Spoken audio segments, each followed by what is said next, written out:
Thank you. I will call the meeting to order. Remind everyone to please disclose of any pecuniary interests. My apologies to the committee. I may have to step away from the meeting briefly for this morning for an important phone call, but if it's all right with the rest of the committee, Warden Marriott has agreed to take over if I need to step away. Is there any objections to that? Okay, thank you. We're going to go on to the Board of Health Medical Officer of Health update. Is Dr. Renedade on the line?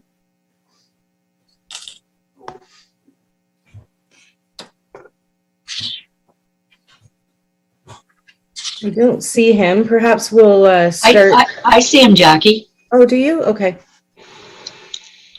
Yeah, well, for me, he's down in the third row, but fourth row. Oh, there he is. Dr. Renedade, when you're ready, you can. There he is. Hello. Can you hear me? We can, yes. Oh, good. Sorry, I was having technical issues. I saw all of you speaking, but I couldn't hear any of you, so I didn't actually know what was going on. But I think we're good now. Awesome. All right, I will turn the meeting over to you. Okay, great. Thank you. So, good morning, everyone.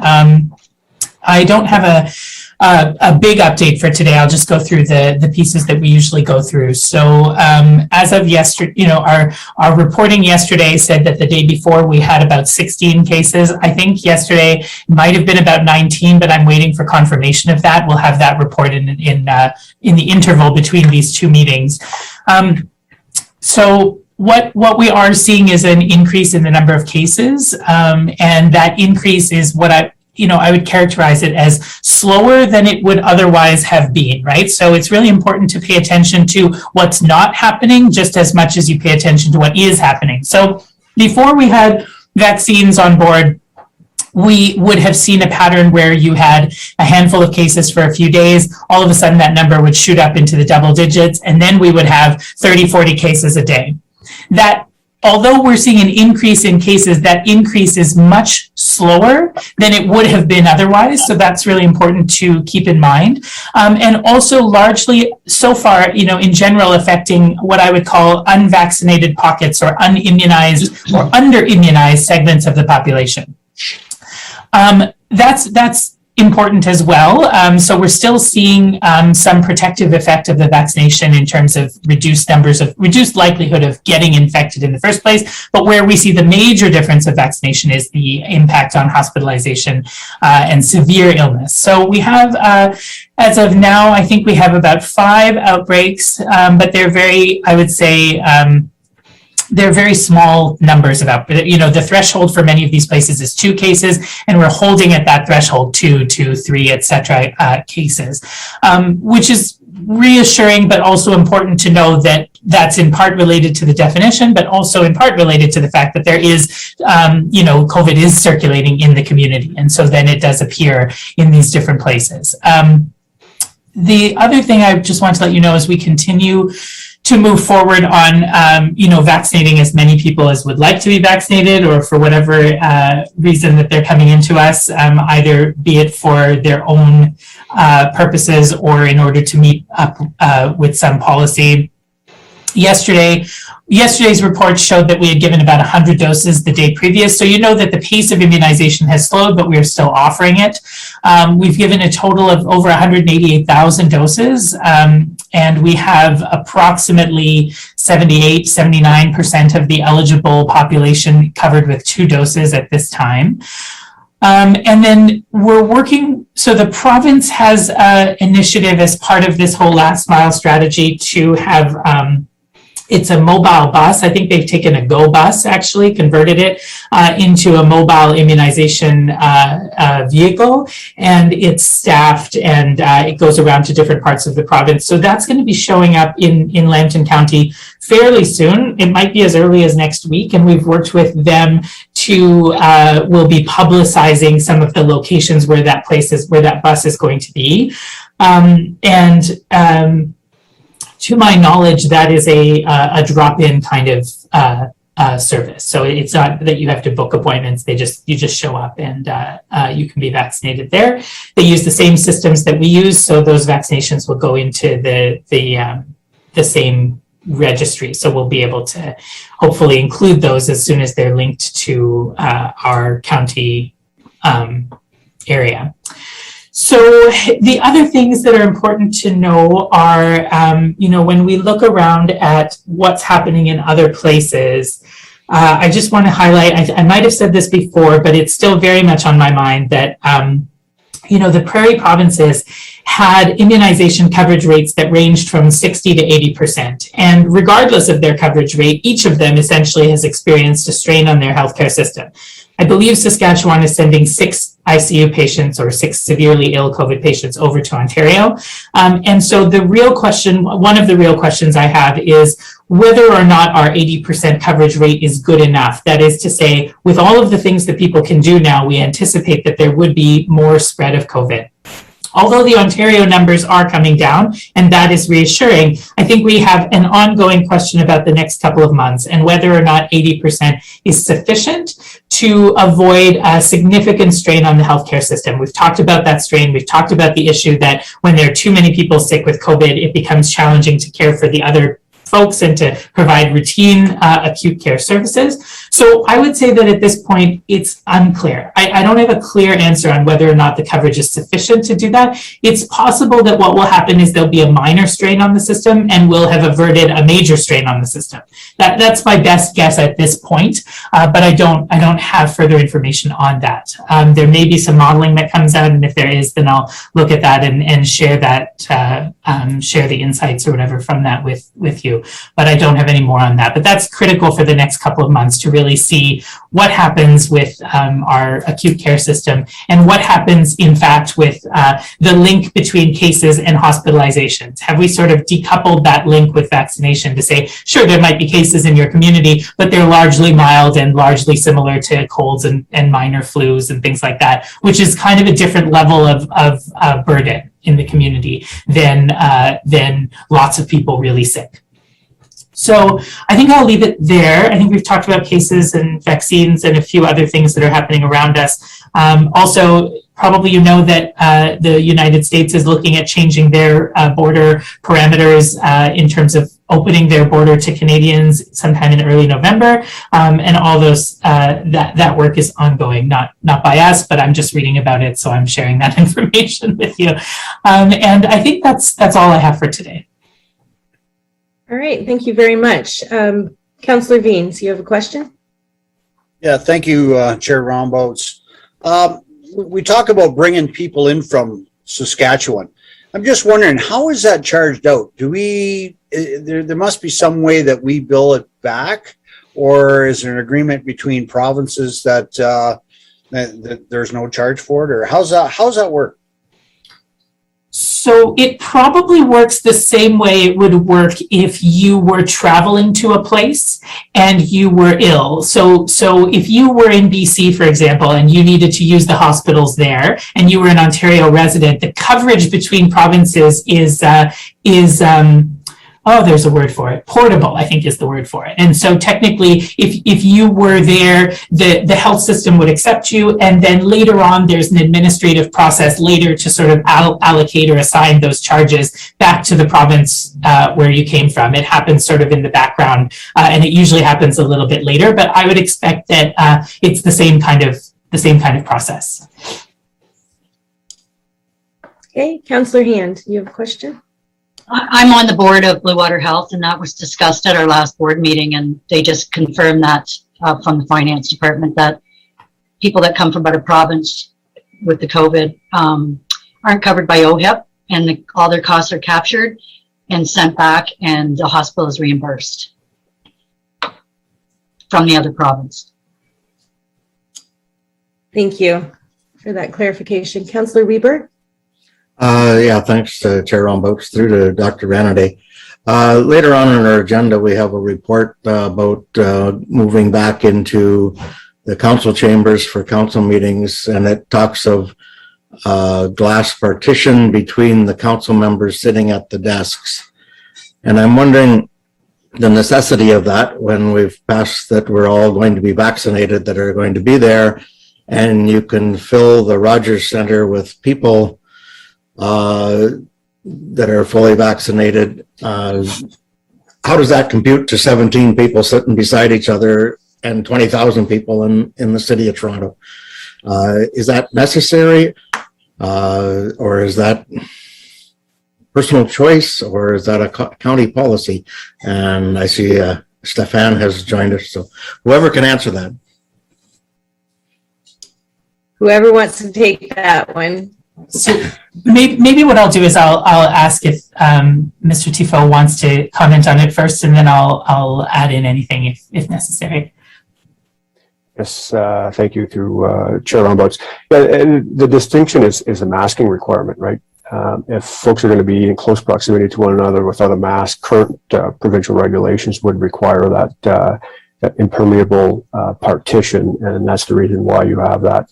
When you're looking at the Sky Dome or whatever it's called now, Rogers Center and all that stuff, folks are typically they're required to be masked. The problem with going to council and asking everybody to be masked sort of defeats the whole purpose of that meeting in the first place. So, anyways, that's the rationale behind what you see in that report. Okay. Do you have any follow-up to that, Dr. Renedy?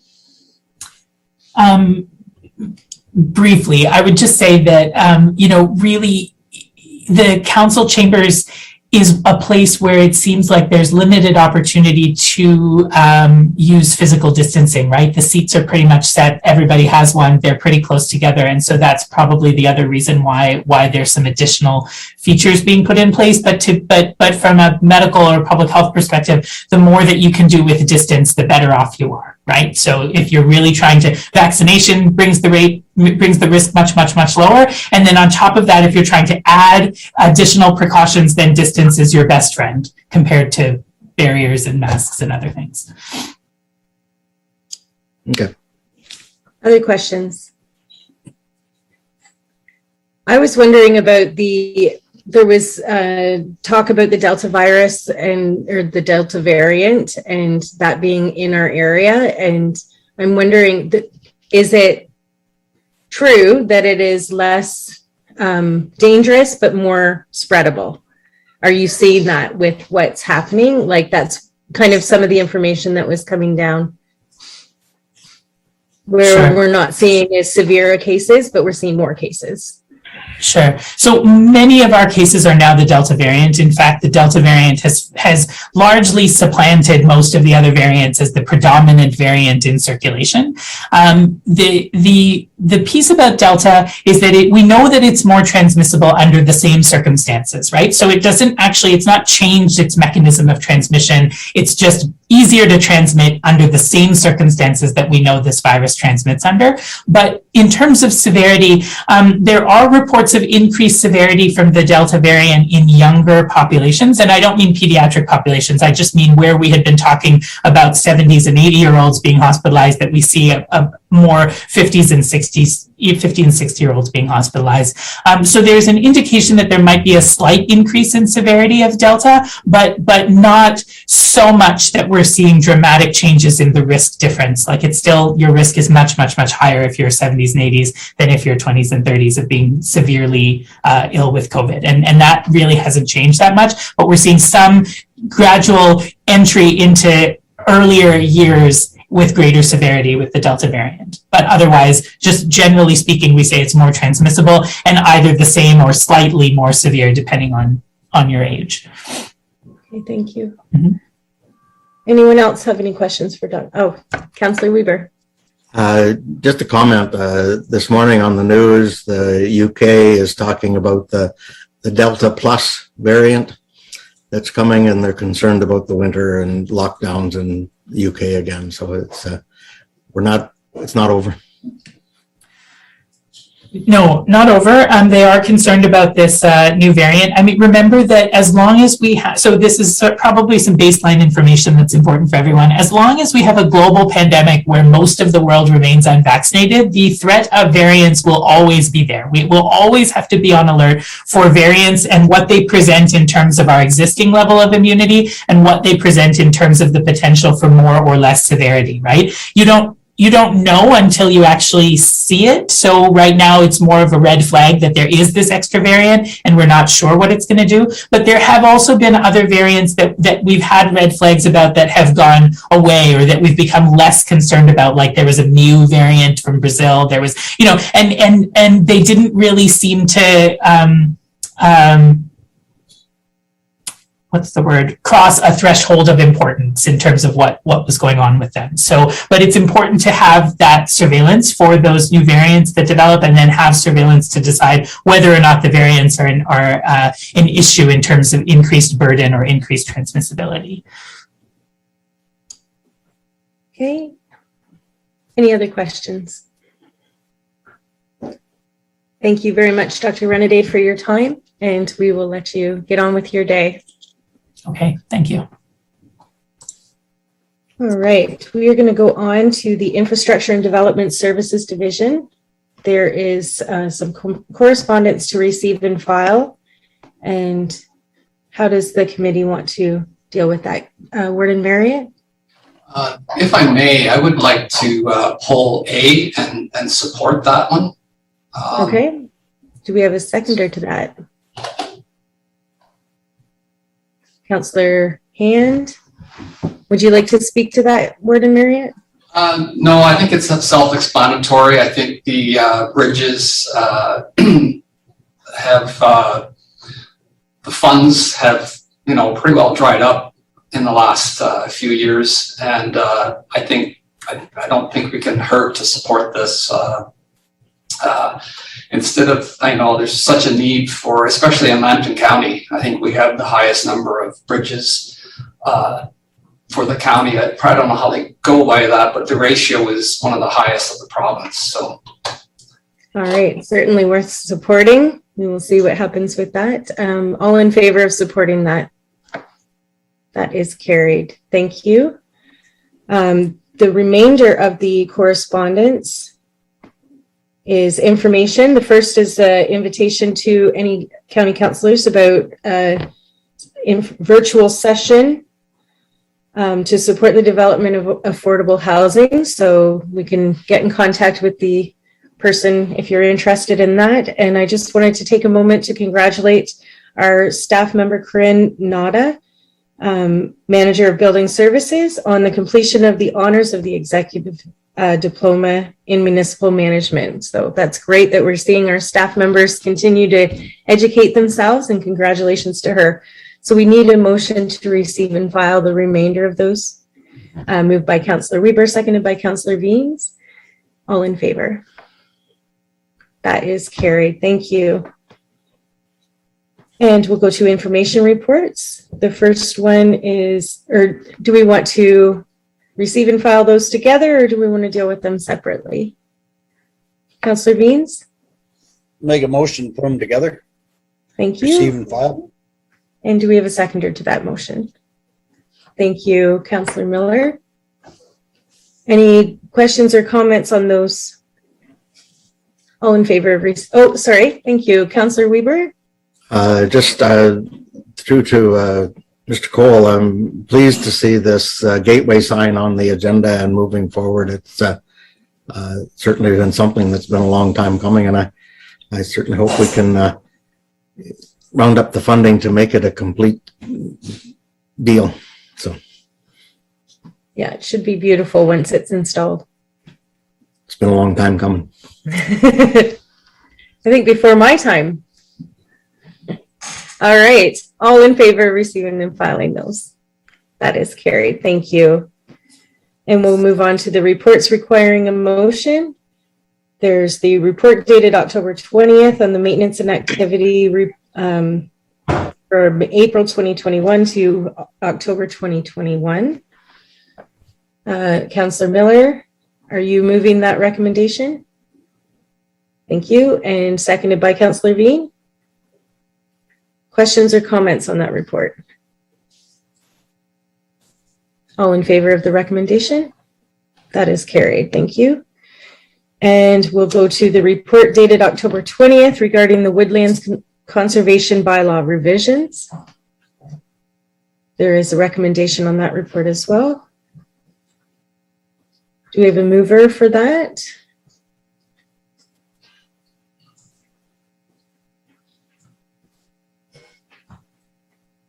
Warden Marriott, seconded by Councillor Hand. Thank you. Any questions or comments on that report? All in favor? Thank you. Is there any other business for this section? Seeing none, we'll thank Mr. Cole. Let you get back on with your day. And we'll go on to the Public Health Services Division and the Board of Health. We've got a few pieces of correspondence. How do we want to deal with those? Move receiving. Thank you, Councillor Weber, and seconded by Councillor Veen. Any questions or comments on any of those? All in favor of receiving and filing those? That is carried. Thank you. And there's an information report here on the regarding universal influenza immunization program. Need a mover and a seconder to receive and file that report. Thank you, Warden Marriott and Councillor Veen. Questions or comments on that? All in favor of receiving and filing that? Thank you. And there's one report requiring a motion on the regarding the student nutrition program food funding. We need a mover and a seconder for that recommendation. Moved by Councillor Miller, seconded by Councillor Veen. Just note that we're very grateful to Noel's Gift for their generous donation of $23,511 for that student nutrition program. Any questions or comments on that report? All in favor of that recommendation? That is carried. Any other business? All right, thank you. We will move on to Cultural Services Division. There's the information report regarding the Oil Museum of Canada renovations and status update. We need a mover and a seconder for that. Councillor Weber and Warden Marriott, thank you. Any questions or comments on that report? All in favor of receiving and filing that? That is carried. Thank you. And reports requiring a motion. This is regarding the Museums, Gallery, and Archives collection management. So there is a recommendation on that report. Do we have a mover and a seconder? Thank you, Councillor Weber. And seconded by Councillor Miller. Any questions or comments on that? We're always grateful to our community for their generous donations. All in favor of that recommendation? That is carried. Thank you. And is there any other business?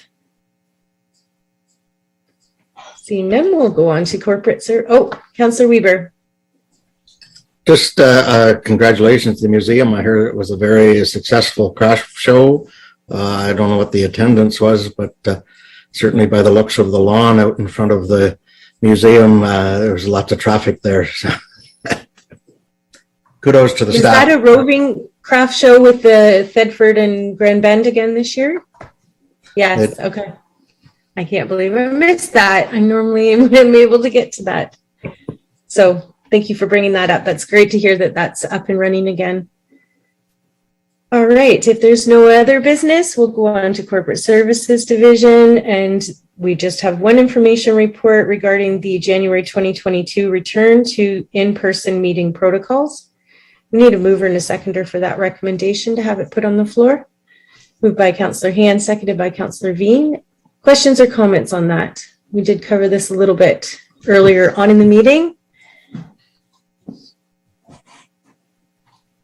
All right. Seeing no questions or comments, I would agree with Councillor Weber that it is maybe a little bit of overkill to do the partitions, but we want to make sure all of council is comfortable and feeling secure. Councillor Weber? I think it's more of a comfort level for everyone there. Everyone's going to be vaccinated there, so it's a matter of, and like I said, and you can fill a stadium full of people that are cheering on a team. It seems silly that 17 of us need to have a partition between us. But just my comment. Councillor Hand? I was comfortable with the explanation from Stefan. Yep. So, I mean, in the interest of doing what we need to do, then I'm okay with the partitions. I understand that when you explained it. And we don't know what is coming down the road. You never know when you're going to need that added protection, I guess. Any other questions or comments on that? Warden Marriott? I'm just wondering, I've heard the theory that in the last few months, they come up with the partitions that it doesn't stop what flows up and over. So I just wondered, I should have asked Dr. Renaday that maybe, but I don't know if Mr. Tifo has any information on that or not. Mr. Tifo, do you want to address that? Yes, I do. So 2 answers. One, the environmental sort of protections that are being noted in the report are effectively required under the current regulations. It is what it is. Otherwise, you'd be masked the whole time during these meetings. And then secondly, in terms of the airborne versus droplet discussion, that's something that we did seek further advice inadvertently. And I'm told that it's a droplet issue, meaning that that's why you have the physical distancing. It's a droplet as opposed to an airborne disease. So hopefully that answers your question, Warden Marriott. Yeah, thank you for that. All right. Any other comments before we go to the vote? All in favor of that recommendation? That is carried. Thank you. And if there's no other business under Corporate Services Division, we have no in-camera today, so we can go right to adjournment. Councillor Veen and Councillor Miller, thank you. All in favor? Thank you very much, committee. And it looks like I didn't have to take off.